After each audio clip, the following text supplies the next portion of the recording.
Assalamu Alaikum, dear viewers. We're back with the most anticipated series, The World of the Jinn.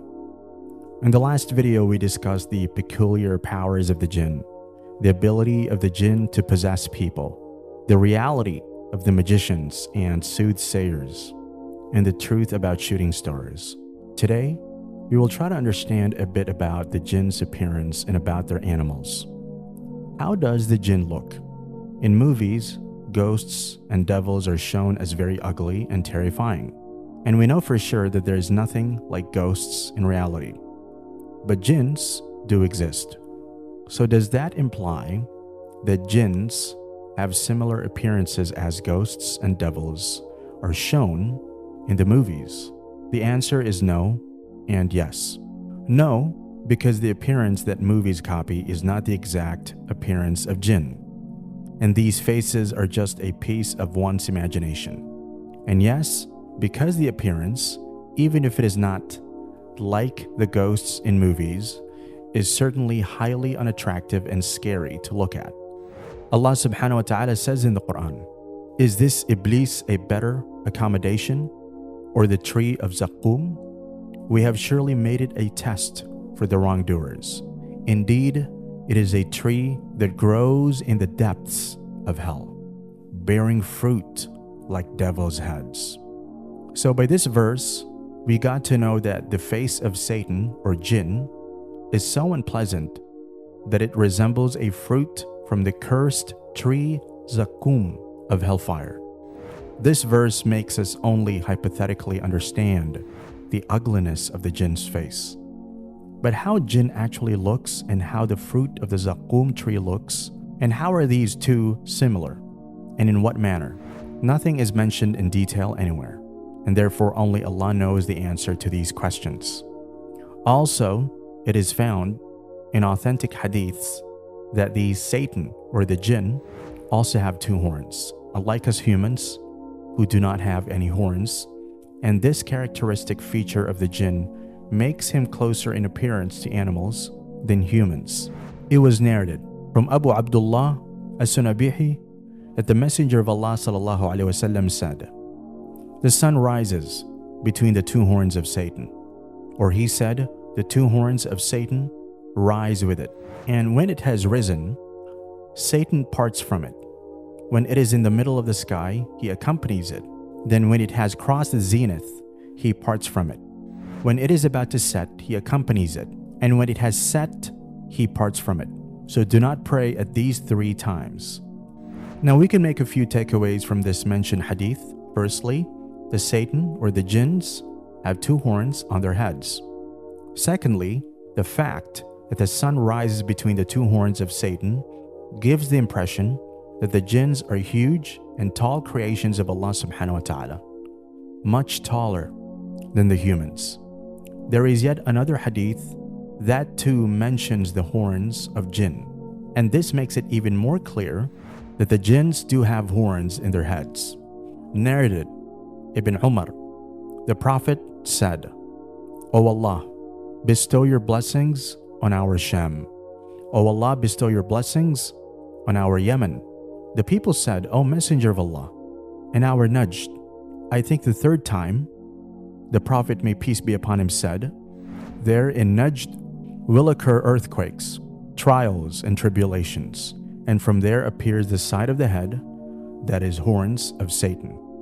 Now, as we mentioned earlier, with regards to belief and disbelief, and spending normal daily life, like going to marketplaces and eating or drinking, we find the jinns to be similar to humans. But the question arises, do the jinns reproduce just as we do? And therefore, do they also have female partners as we humans do? Then the answer is yes. The jinns have female partners, and they also reproduce. We know that the first female human was Hawa alayhi salam, who was the wife of Adam alayhi salam, and she was created from the ribs of Adam alayhi salam. But in the case of jinns, it was not revealed who was the female partner of Iblis and how she was made. But we know for certain that there are female partners of the jinns, and we can understand it from this dua that our beloved Prophet Muhammad sallallahu alaihi wasallam had taught us to utter before entering washrooms. It was narrated that Anas bin Malik said, whenever the Messenger of Allah entered the toilet, he would say, "A'udhu billahi min al-khubuthi wal-khaba'ith." That is, I seek refuge with Allah from male and female devils. This dua protects us from both khubuthi, who is the male jinn, and khaba'ith, who is the female partner of the jinn. Therefore, from this dua itself, we can infer that the jinn world also comprises male and female, as well as children, because the jinn too reproduce. Now, moving forward, let us also discuss the animals of the jinn. We know that the jinns have the ability to acquire the form of certain animals, like dogs and snakes. But does the jinn world consist of animals too? Of course they do, but their description is not mentioned in the Quran and Hadith, and thus we don't have knowledge about this. But we do know what the animals of the jinn world eats as per this Hadith. Dawood reported from Amr, who said, the jinn asked him, the Holy Prophet, about their provision, and he said, every bone on which the name of Allah is recited is your provision. The time it will fall in your hand, it would be covered with flesh, and the dung of the camels is fodder for your animals. The Messenger of Allah ﷺ said, don't perform istinja with these things, for these are the food of your brothers, jinn. Therefore, by this hadith, we can understand that whenever someone eats flesh by saying Bismillah at the start of his meal, and then throws away the leftover bone, that leftover bone gets covered in flesh when a believing jinn holds it up, and it then acts as a provision for him. And for the animals of the jinn, the dried up animal dung of our animals is their food and form of provision. This is the full knowledge about the animals of the jinn that we humans are exposed to. Nothing else is known recorded anywhere in detail regarding this topic. There are certain animals that live among us, though who always have the jinn with them, and among those first and foremost is the camel.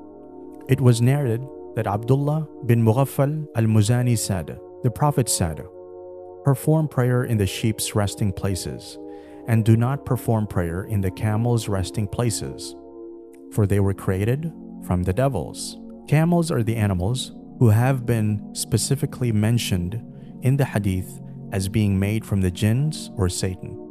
And this is also the reason why, after eating camel meat, one is required to repeat his full ablution, even if he earlier had done it properly. Narrated Al-Bara ibn Azib, the Messenger of Allah ﷺ was asked about performing ablution after eating the flesh of the camel. He replied, perform ablution after eating it. He was asked about performing ablution after eating meat. He replied, do not perform ablution after eating it. He was asked about saying prayer in places where the camels lie down. He replied, do not offer prayer in places where the camels lie down. These are the places of Satan. He was asked about saying prayer in the sheepfolds. He replied, you may offer prayer in such places. These are the places of blessing. How camels are made from jinn and why only camels? We do not have an answer for that question. And since Allah didn't provide us with any explanation, it's better to believe in this hadith and leave the rest to Allah. I hope today we're able to enlighten you about some more interesting facts about the jinn world. And if you found today's video informative and engaging, make sure to like and share it. Subscribe to the channel for the latest updates and stay tuned for more videos in this insightful series, The World of the Jinn. Until next time, Assalamu Alaikum.